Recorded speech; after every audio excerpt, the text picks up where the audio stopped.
Bem-vinda, bem-vindo ao Mundo de Max Podcast.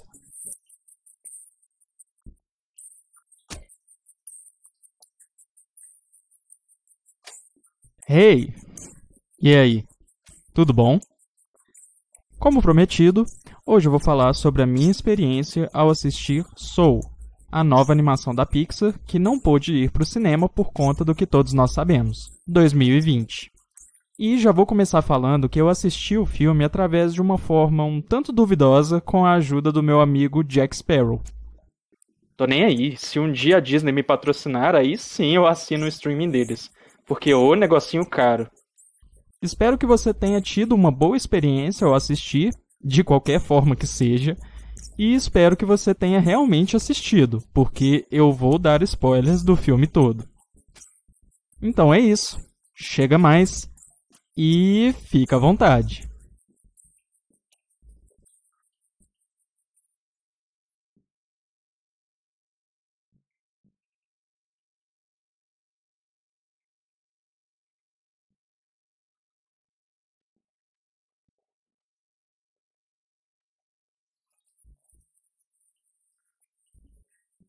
Beleza, o filme começou e já me deixou meio emocionado com aquela primeira cena, onde o Joe fica doido para as crianças levarem a música a sério, mas não demonstra muito bem porque ele está acostumado com aquela situação, mas ele tenta puxar daqui, tenta puxar dali e não tem jeito. Praticamente ninguém quer estar ali.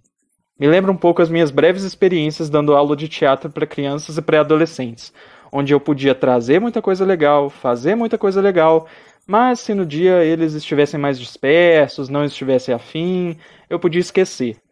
Então, tamo junto, Joe, eu te entendo. Aí então vem a fagulha daquela cena.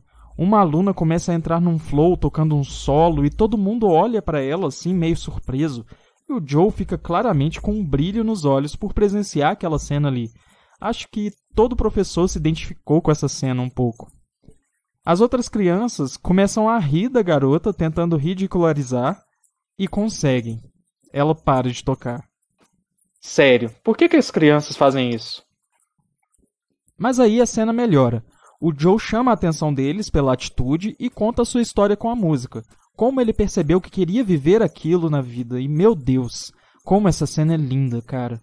As movimentações tão fluidas, os jogos de câmera. É tão bonito o jeito como ele vai contando e improvisando no piano ao mesmo tempo. Até os alunos param e se maravilham com a emoção que ele está sentindo. E pausa um pouco para falar sobre a parte técnica da animação. As animações da Pixar estão cada vez mais lindas, não tem como negar isso. As texturas, os detalhes, reflexos, água, a própria movimentação é cada vez mais natural e dá gosto de assistir, sério. Mas voltando, é impressionante como às vezes você está falando sobre algo que você gosta muito e as pessoas ficam tão espantadas com aquela sua paixão que ficam maravilhadas e compram aquilo. Talvez elas pensem, nossa, deve ser muito bom amar alguma coisa assim. Me lembrou de uma vez num curso de teatro que eu fiz há uns anos e eu estava tentando ajudar uma colega com um texto e eu meio que entrei num flow também quando eu fui interpretar uma frase do texto dela. Eu lembro que eu fechei os olhos para falar e quando eu reabri os olhos, estavam ela e uma outra colega nossa me olhando com a mesma expressão dos alunos do Joe. E a sensação de conseguir passar o que você ama é gratificante. Mas no caso do Joe, a cena meio que acaba ali porque precisa de um alívio cômico. O que é ok, isso cabe ali. Nós temos então o início do dilema do filme. Acontece que o trabalho como professor de música em escola não é um trabalho fixo do Joe. Trazendo para o Brasil é aquela coisa de você estar trabalhando sem assinar carteira ou estar fazendo estágio, cumprindo um contrato. Aí chega a personagem que deve ser a diretora da escola, né? Que a gente percebe que gosta e simpatiza bastante do Joe, porque ele faz umas piadas sobre os alunos e tal, fica super descontraído, o que é muito incomum, né, no ambiente de trabalho, assim, principalmente com os seus superiores. E ela leva aquilo de boa. Então ela dá a notícia que o Joe pode ser efetivado naquele momento em diante e ter direitos de trabalhador, como férias remuneradas, essas coisas. Na nossa realidade, qualquer um ficaria feliz com isso, não é? O Joe não. Porém, a mãe dele fica super entusiasmada ao receber essa notícia. A minha mãe também ficaria. Mas aí tem toda aquela coisa clichê de ela não apoiar o sonho do filho, que música não enche barriga, que o pai dele se ferrou quando foi por esse caminho e ele estava indo para o mesmo lado. É um drama familiar válido? Sim, é válido. Mas é meio comum e, além disso, tem umas questões que eu vou falar daqui a pouco. O Joe, então, recebe uma ligação de um dos seus alunos antigos, o Curley. Na hora eu pensei, caramba, o cara ensina há tanto tempo que já tem aluno adulto na parada. Mas aí beleza. O Curley diz que está tocando na banda da Dorothea Williams, que é a banda mais da hora de Nova York e que está com uma vaga aberta para pianista. Pausa para falar que eu gostei bastante da retratação de Nova York no filme. Parece bem verídico e fiel do que seria a cidade real. Mas voltando, na cena da audiência que o Joe chega lá no clube, a Dorothea é bem arrogante com ele sem motivo nenhum. Eu não sei se foi todo mundo que percebeu isso, mas é muito estranho. Mas aí ele convence ela fazendo mais um solo. E aquele transe que ele entra é bem aquela coisa de fazer o que se gosta, né? A gente entra numa viagem só nossa. E isso já tem em outros filmes da Pixar. O Ratatouille é o que mais veio na minha cabeça nessa cena, porque o ratinho também entra nessas viagens às vezes, principalmente no início do filme. É quase a mesma vibe. Lógico que ele ia conseguir passar nessa audição, né? Senão não teria filme. E o estado de êxtase que ele fica me lembra muito eu quando eu tô feliz também. Eu não presto atenção direito nas coisas. Mas eu acho que eu não chegaria a cair num bueiro. Legal que pouco antes dele cair, ele dá aquela respiradinha, tipo, puxa, quase morri, tenho que tomar cuidado. E aí cai.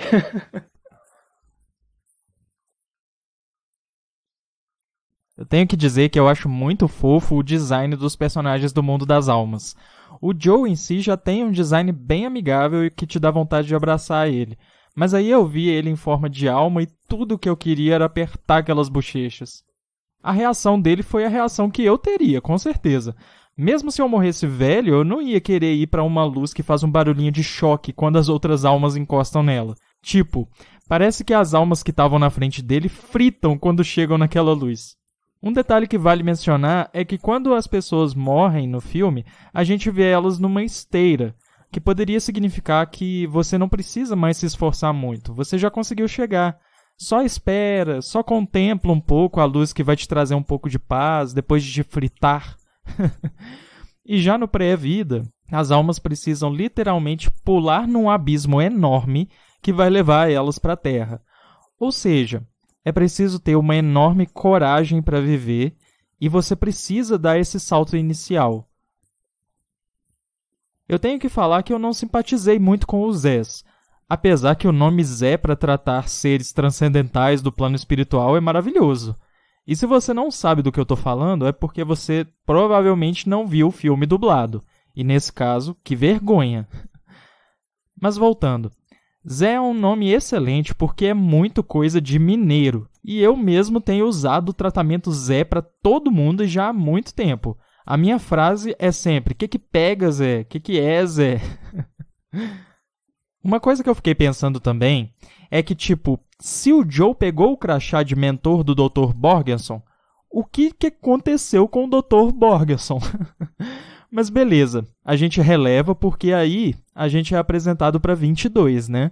Que também é um trenzinho fofo demais da conta, só. Mesmo ela querendo ser irritante, eu não conseguia achar ela irritante. Eu tinha vontade de apertar as bochechas dela e as do Joe. E ela falando, eu prometo que eu vou ser seu pior pesadelo. Isso só me faz ter mais vontade de abraçar ela. Além disso, a gente não pode julgar ela por não querer vir para a Terra, né? Já parou para pensar que você vive no mesmo planeta que o Bolsonaro? Na hora que o Joe muda o cenário para mostrar as cenas marcantes da vida dele, eu já comecei a ficar com o coração meio apertado. Porque ele tá lá, todo crente que poderia ser uma real inspiração para 22 por conta da música, achando que ela poderia encontrar a missão dela através da música, igual a ele, fica todo empolgado, e aí começa aquela quantidade enorme de gente falando não, um atrás do outro. Total identificação com a frase, minha vida foi uma ilusão. Aquele papo coach de, não importa quantas vezes a vida te disser não, porque o que importa é manter a cabeça erguida e correr atrás dos seus sonhos. Isso veio na minha cabeça nessa cena e eu passei a pensar, tá, mas por quanto tempo a gente precisa manter essa cabeça erguida e perseguindo os sonhos? O cara passou a vida toda perseguindo e simplesmente morreu quando conseguiu. E se ele não tivesse caído num bueiro, provavelmente o capitalismo mataria ele também. Então eu também iria querer voltar a viver só pela revolta. Mas ok, vamos falar do plano dos dois de tentar conseguir um passe para 22. O que eu quero comentar nessa parte é a parte da biblioteca, que, olha, pegaram pesado. Eu estou cursando biblioteconomia hoje porque eu acho muito legal a profissão de bibliotecário. E eu considero até uma coisa meio mística os bibliotecários serem como guardiões ou magos da informação. Aí me vem a 22 falando que seriam os primeiros a serem demitidos para cortar gastos, mas seria legal fazer para as pessoas. Aí pisou na bola, Pixar. Um estereótipo de bibliotecários desde a Universidade de Monstros. Mas enfim. E quando eles vão para o vale, que fica entre o mundo físico e o espiritual, eu achei muito bom. E para mim é um dos melhores conceitos do filme, a questão de você entrar naquele vale quando tá naquela pira de fazer o que você curte. E também quando você é consumido pelas suas ansiedades e obsessões e fica perdido, desconectado da vida, vira aqueles bichos bizarros. E foi a melhor escolha eles usarem um gerente de investimentos para ilustrar essa situação. Um cara que mexe o dia inteiro com números, provavelmente trabalha sob uma pressão imensa por causa daquelas metas e a instabilidade do mercado e tal, mas eu usaria um atendente de telemarketing para ilustrar isso. E também nessa parte aparece o meu personagem favorito do filme até agora, que é o Bicho Grilo. Um cara que está numa viagem astral, rodando uma seta de propaganda de algum restaurante ou sei lá. A 22 pergunta para ele se tá tudo em cima e ele simplesmente responde: quem me dera, minha filha, é só problema. Mas fala isso com um sorrisão no rosto. Me identifiquei super. Melhor personagem. Beleza, vamos para uma parte meio polêmica do filme, que é quando o Joe e a 22 vão para a Terra e os corpos ficam trocados. É polêmico porque essa cena é bem clichê de filme infantil e também por alguns motivos que eu vou falar mais para frente. O meu medo nessa hora era o Joe ficar no corpo do gato durante o resto do filme todo até o final, e vamos combinar que foi praticamente isso que aconteceu. É engraçado? É engraçado. Funciona? Funciona sim. Mas ainda é um recurso bem manjado, né? Apesar disso, todas as cenas que a 22 passa no corpo do Joe são muito legais. Eu, pelo menos, achei. E as resoluções dela e como isso fez o Joe perceber certas coisas da própria vida são legais também. Quem me dera ter a oportunidade de enxergar aspectos da minha vida com um olhar externo para ver o que eu estou fazendo de errado e tentar consertar isso. Ainda bem que na minha vida até passaram algumas pessoas que me deram uns toques que me fizeram enxergar alguns defeitos meus.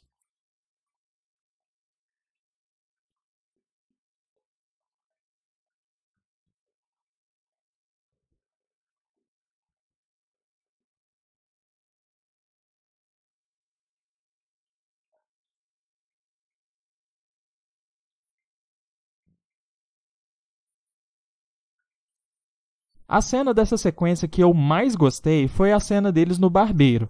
Afinal, quantas pessoas que você conhece que toda vez que vocês vão conversar fica o tempo todo falando de si mesmo, dos próprios problemas, da própria vida?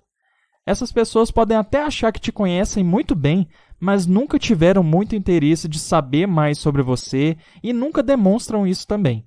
É uma coisa que a gente vê claramente como característica do Joe, porque ele fica espantado com o fato do cara que corta o cabelo dele sempre ter um sonho até ambicioso de ser veterinário. E se você não conhece nenhuma pessoa assim com essas características, talvez seja você, hein? Vamos repensar isso aí. E eu ri alto quando eles saem da barbearia e a 22 fala: roubei uns pirulitos, com a cara mais lavada do mundo.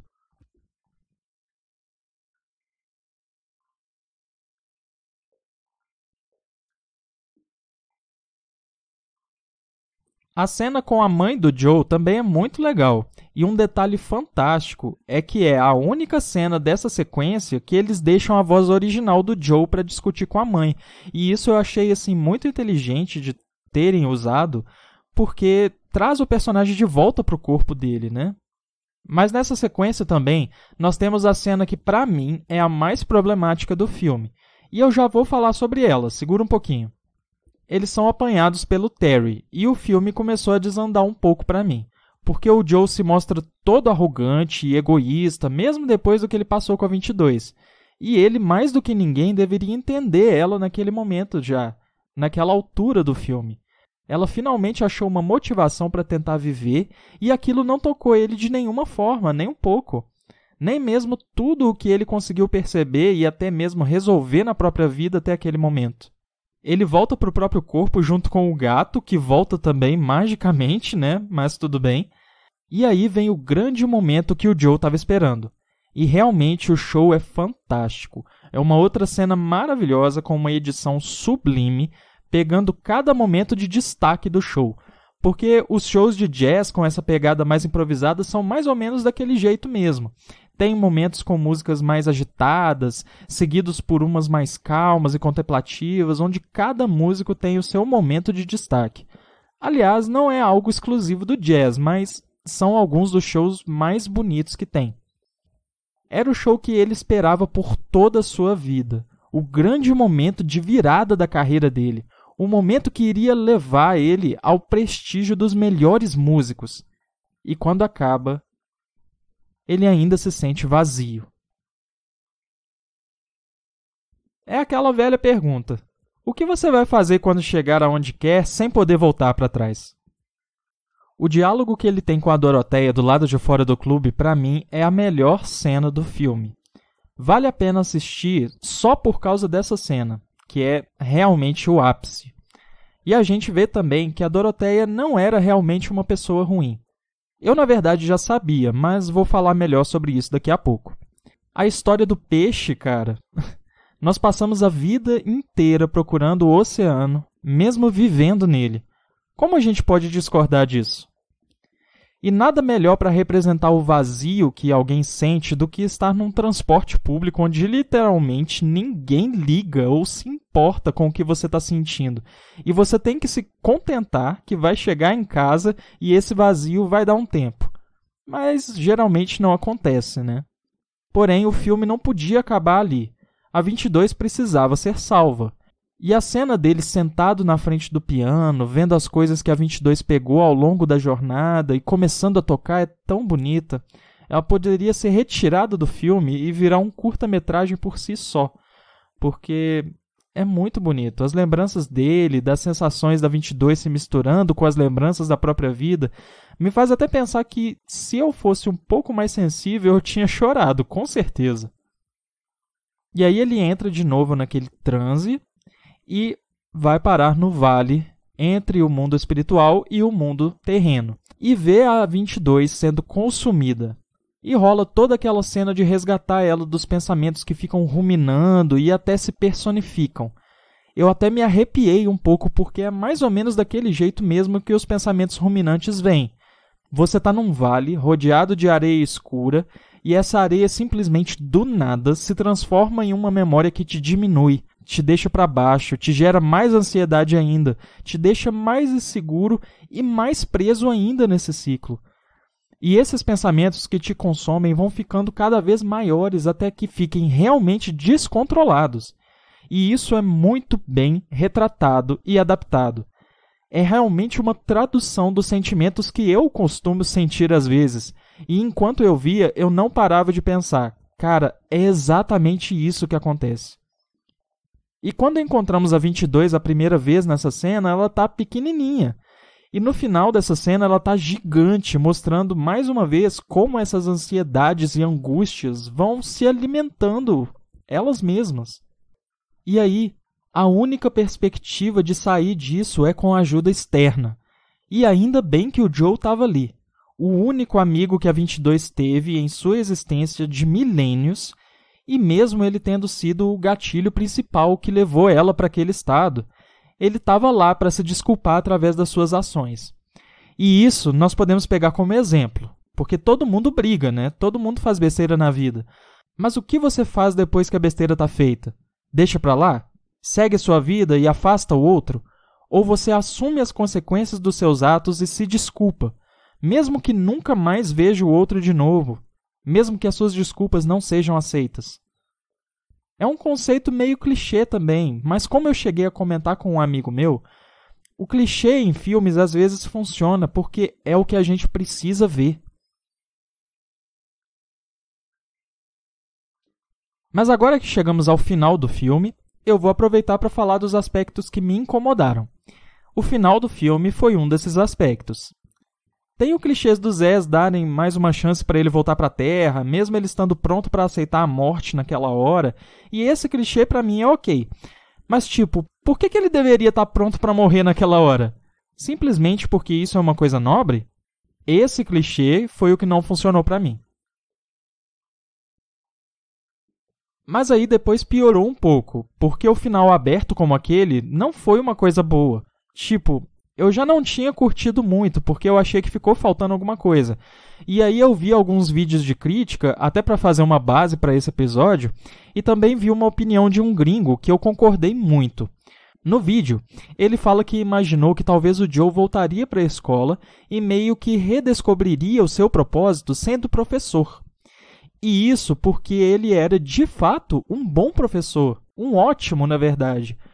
Pode não parecer por causa da primeira cena do filme.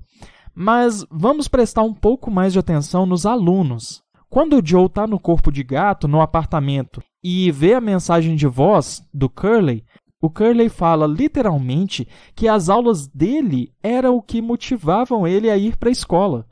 E o Curly se compromete em tentar convencer a Dorothea Williams a dar mais uma chance para ele, mesmo não tendo essa perspectiva, só pelo fato de gostar do Joe. E como se isso não bastasse, a Connie aparece logo depois querendo desistir. Porém, ele não se preocupa com isso. E por quê? Porque quando você ama fazer algo, por mais que você queira desistir, você volta a fazer aquilo de alguma forma, mesmo que faça menos. Ele entende a insegurança da Connie, porém ele enxerga o amor que ela tem pela música e por tocar. É justamente isso que ele fala quando a 22 não entende o motivo da Connie ter mudado de ideia. Faz total sentido. Então eu concordo que poderíamos ter mais uns 10 minutinhos de filme só contando um pouco sobre isso. Ele voltou a ensinar ou desistiu e ficou na banda? Ou o contrário? Ou as duas coisas? Ou nenhuma das duas? Eu não engulo essa de, isso não importa, porque ele aprendeu a aproveitar as pequenas coisas da vida. Me mostra isso, então, com mais uns 10 minutos de filme. Não é muito que eu estou pedindo. Mas mais uma coisa que me incomodou no filme foi o Terry. Por que ele é o único que não se chama Zé? E por que ele é tão obcecado com os números e com as contas? Ele é mais importante do que os outros Zés por isso? Pra mim, ele é só uma justificativa pra gente ter um personagem próximo de um vilão. Mas ele é tão raso que você não leva isso a sério. Falando sério, você sentiu algum perigo do Terry realmente pegar eles e o filme acabar? Tipo, não tem essa tensão. E, falando no Terry, isso nos leva pra cena que mais me incomodou no filme.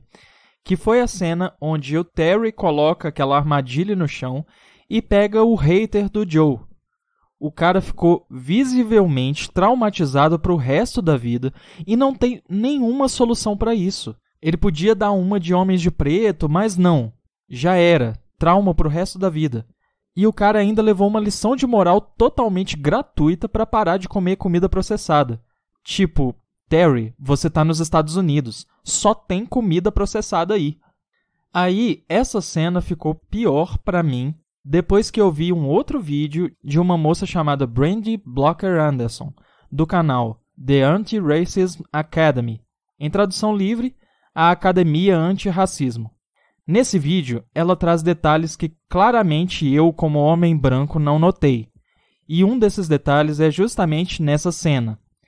Primeiro, o Terry não percebeu que o Joe estava conversando com outro rapaz? não percebeu ou talvez não tenha diferenciado os dois, porque afinal, preto é tudo igual, não é? E como se não bastasse o trauma horroroso, o Terry fala: "Que isso, cara, não fica assim, não é nada pessoal, você ainda vai viver muito, pode ficar tranquilo." E isso não te soa como um policial tentando tirar o dele da reta depois de abordar um preto por nada? E ainda por cima o Terry solta um: "Pare de comer essa comida processada", sendo que a maioria dos norte-americanos tem uma alimentação horrorosa, mas para eles os pretos são os que mais consomem esse tipo de porcaria. Velho, coitado do cara, mesmo sendo um hater, não merecia essa humilhação toda. E essa cena com certeza foi colocada para chamar a atenção das crianças, porque é engraçado ver as pessoas se ferrando, né? Mas se não foi engraçado pra mim na primeira vez que eu vi, depois da análise da Brandy Blocker, ficou pior ainda.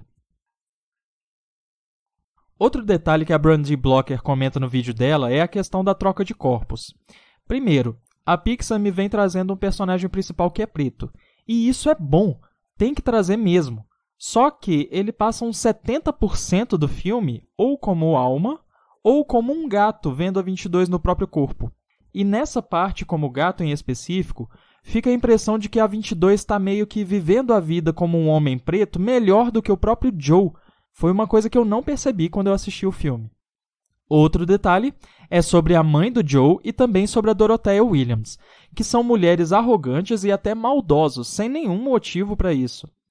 A Dorothea Williams eu até entendo ser assim, porque quem está dentro do mercado da arte, como teatro, música e dança, sabe que realmente existem pessoas que têm uma carreira mais extensa e mais experiência de mercado, mas que têm esse jeito mais arrogante e não medem as palavras com gente que não conhecem e que não tem um nome reconhecido dentro da área. A Dorothea provavelmente foi tratada desse jeito quando começou na área, talvez até pior, porque além de preta ela é mulher, né? E, infelizmente, a gente sabe como mulheres pretas geralmente são tratadas na nossa sociedade. Porém, o filme não dá um background para essa personagem, então quem não entende a dinâmica que o mercado das artes funciona, realmente acredita que ela é arrogante só por ser mesmo. A mãe do Joe já tem um pouco mais de profundidade, e nós entendemos que ela vê o pai do Joe nele.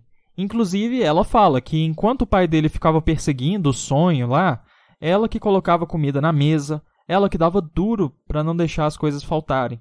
Mas mesmo tendo isso, muita patada que ela dá no Joe é totalmente gratuita, novamente colocada para dar risadas.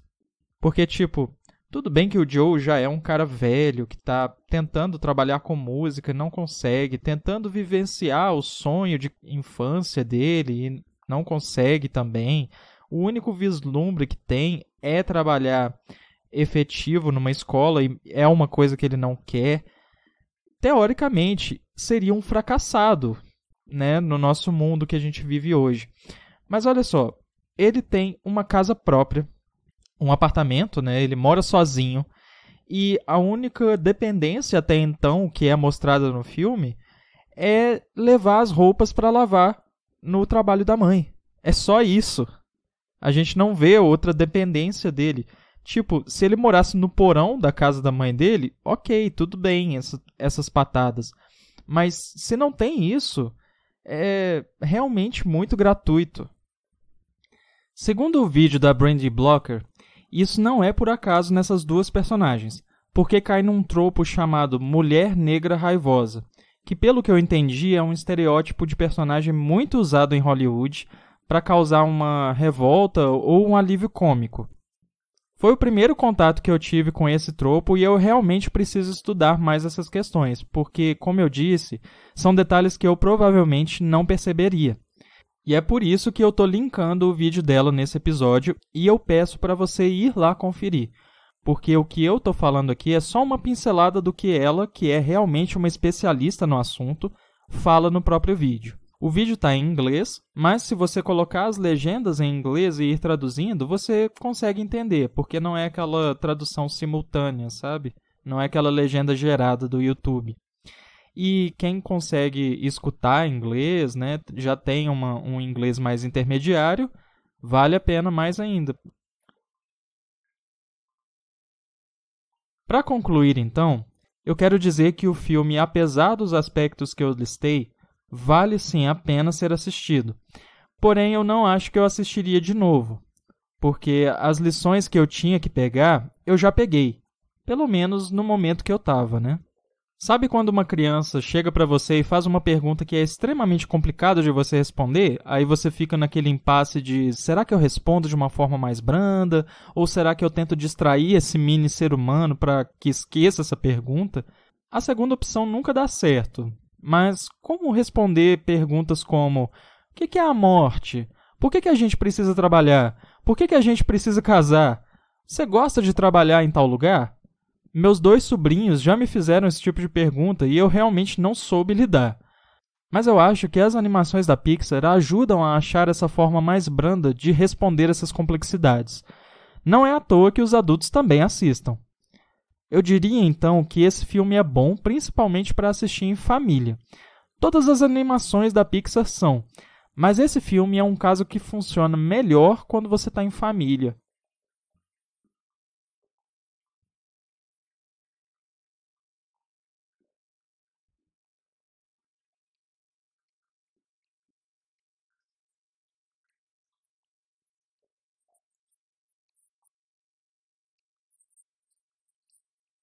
Como é normal de todos os programas que eu escuto, vou dar então uma nota para o filme. E minha nota para Soul é 7,5.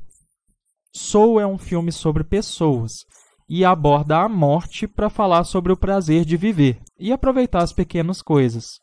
Os 2,5 pontos que eu tirei foram por essas questões já mencionadas e principalmente as questões de racismo, que, como eu disse, se eu não tivesse visto o vídeo da Brandy Blocker, eu com certeza não teria tirado tanto ponto assim, mas com certeza pesou na minha nota. Mas mesmo assim eu acredito que vale a pena assistir o filme. Eu só deixo a dica de que não é preciso assinar o streaming da Disney para assistir, porque aí é realmente caro demais. Bom, então é isso, caro ouvinte. Me diz aí o que você achou do filme. Curtiu? Eu realmente quero saber o que você acha. Então, não esquece de deixar uma mensagem no meu Instagram, que é @ymax_, tudo minúsculo, ou deixar um comentário no YouTube. Não esquece também de conferir o vídeo da Brandy Blocker Anderson do canal The Anti-Racism Academy. O link está aí na descrição do episódio. Espero que você fique bem e que tenha uma ótima semana. Fui!